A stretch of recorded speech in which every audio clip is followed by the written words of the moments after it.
Okay, panay tayo ngayon September 23, 2025. Ating sinasabi, karamihan sa kanila, hindi po ako. Actually, I don't believe that. Many people, Christians, syempre, especially, nowadays are believing na September 2023, rapture na raw. So, yan. Yan po ang kanilang tingin dito dahil meron naman po sila mga batayan. At it makes sense kung titignan naman pong mabuti, lalo na po kung aaralin nyo. I think meron po akong video regarding that. Kung aaralin naman po, it makes sense. Dahil makikita naman po yung connection sa prophecy ni Daniel, yung 70 weeks niya, tapos na-connect dun sa Hosea, no? Sa chapter 6, especially dun sa verse 2. So ito po yung gusto ko po sabihin po sa inyo ngayon. Bago po yan, may September 7. Ano naman po yung September 7? Blood Moon. Okay. Ito po ang problema rito. Ang dali mo marinig, blood moon, rapture, ganyan. Pero ina-apply mo sa panahon natin ngayon. Yung blood moon, i-apply mo ngayon sa panahon natin yung blood moon. I don't think so. Dahil ang blood moon po ay mangyayari po sa Great Tribulation. Okay. Great Tribulation na ba tayo? I don't think so. Ngayon po ay church age pa rin po tayo. The last time I checked, church age pa rin po tayo. Nandito pa rin po tayo at hindi pa tayo nararapture at nadadagit ng Panginoong Hesukristo.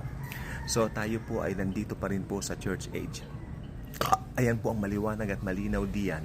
So tayo po ngayon ay tingnan natin. Ano yung katibayan mo? Ano naman sa akin siguro? Ano yung katibayan mo na sa Great Tribulation pa yung blood moon? Actually itong blood moon, kasabayan nito kung hindi ako nagkakamali.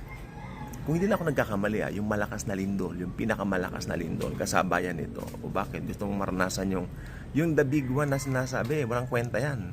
Wala pong katuturan yan sa lakas ng dulot ng pinakamalakas na lindol na ibibigay ng Panginoon sa buong mundo sa Great Tribulation. Ngayon, paano mo maiisipin na yung mga anak ng Diyos, yung mga believers niya, nandito pa rin sa panahon na yon? Natural, aalisin niya tayo rito dala ng pag-ibig niya sa atin. Ang konsepto lang po rito, pag-ibig ng Diyos sa mundo. Or should I say, sa mga believers niya. Kung ang mundo mahal ng Diyos, mas mahal ni Jesus ang mga believers niya. Ako naniniwala po ako doon, special sa kanya mga believers niya, tayo mga believers niya. Kaya tatanggalin po niya tayo dito. Hindi niya tayo pag-a-undergohin doon sa tribulation or lalo sa Great Tribulation. Okay? Pero patutunayan ko po sa inyo, yung blood mo na sinasabing yan, malakas na lindol na pinakamalakas na lindol, magaganap pa po yan sa Great Tribulation. Ito po ang Bible, the Holy Bible, the Word of the Lord Jesus Christ. Dahil lagi natin babasahin ang aklat na ito. Dahil dito, pag binasa mo to, tama naman ang konteksto mo, rightly dividing the scriptures, ang ginawa mo na, nasa rightly dividing the scriptures ka, masasabi ko sa iyo, mababasa mo ng tama at accurate ang Bible. Okay? So, pero pag hindi ka mananampalataya, hindi mo maiintindihan ang aklat na ito. Dahil ang aklat na ito ay para lang po doon sa mga kinasihan na ng banal na espiritu, meaning believers of Jesus. Okay? Kaya pag ibang unbelievers nag-i-struggle, may nakakausap ako, alam ko unbelievers sila. They try to read the Bible and hindi nila maintindihan. No, hindi nila mauunawaan to kahit kailan dahil hindi sila believers. Not until maging believers. Okay, tignan po natin yung katibayan na ang blood moon ay sa Great Tribulation. Dito po yan at ito po ay talagang handa na. So, ito po. I think naging talata na natin to some days back. Pero ngayon, tingnan natin kasi escalated na naman po yung sinasabi nilang blood moon sa September 7 of this year. Mas mauuna pa ngayon blood moon kasi doon sa September 23 rapture nila. Revelation chapter 6 verses 12 to 13. Makinig pong mabuti. Importante po ito. I looked when he opened the sixth seal. O ika-anim na selyo pala to eh. And behold, there was a great earthquake. Isa po ito sa 7 selyo. Okay? Ulitin ko, I look when he opened the sixth seal, and behold, there was a great earthquake, and the sun became black as a sackcloth of hair, and the moon became like blood. And the moon became like blood. Ito po ay chapter 6 na po ng aklat ng Revelation o ng pahayag. Ang church po dito na rapture na. Okay? Dahil na-rapture na po ang church, ito po ay tumutukoy na sa Great Tribulation. Rightly dividing the scriptures. Okay? Yan na po. Tingnan natin to.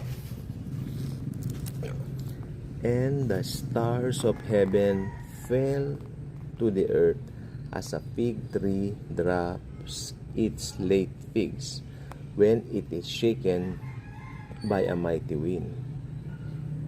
Tingnan nyo? Alam nyo, paboritong illustration talaga nila yung fig tree. No? Diba yung sinumpa ng Panginoon niya yung puno ng igos? Okay, so yan ang ginamit na illustration dito. Pag niyugyug mo ro yung mga ngalaglag ang mga bunga, no? Lalo na yung mga halos lahat ng uri ng bunga mahuhulog. So ganyan po kalakas yung lindol na yon. Ano naman ang guts ninyo para sabihin nyo ang lindol na yan ay yung the big one? No, not yet. Hindi po yan. Mahina pa po yan sa kalendaryo po ng Diyos. Ayan po ay wala pa po yan. Okay, dahil ito po ay mangyayari po sa Great Tribulation. Ito yung kapighatian na hindi pa nararanasan ng buong sanlibutan ever since na i-create ng Diyos ang mundo.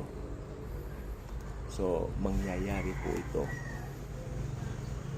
sa Great Tribulation. Mararanasan ng mga maiiwan sa rapture. Kaya if you are not yet rapture ready, alam mo, hindi mo pa tinanggap si Jesus sa buhay mo bilang Lord and Savior mo, hindi mo pa alam kung ano yung ginawa niya sa krus para sa atin, namatay siya para bayaran lahat ng kasalanan natin, past, present, future. If you haven't know that yet, you really need to believe na sapat na yung ginawa ng Panginoong Jesus sa krus para maligtas tayo. Hindi tayo pwedeng iligtas ng mabubuting gawa at lalong hindi tayo maliligtas ng ating relihiyon o ano paman na pwedeng ipagmalaki ng tao. Ang religion po ay inimbento ng tao. Sa likod niya ay si Satanas, I believe, dahil lahat ng bagay na makapagtatanggal, no, sa finished work ni Christ, lahat ng bagay na makapagtatanggal ng mata ng mga tao sa finished work ni Christ, gagawin talaga ng demonyo. Gusto ng demonyo malinlang ang mga tao para mas marami siyang makasama sa impyerno, sa Gehenna.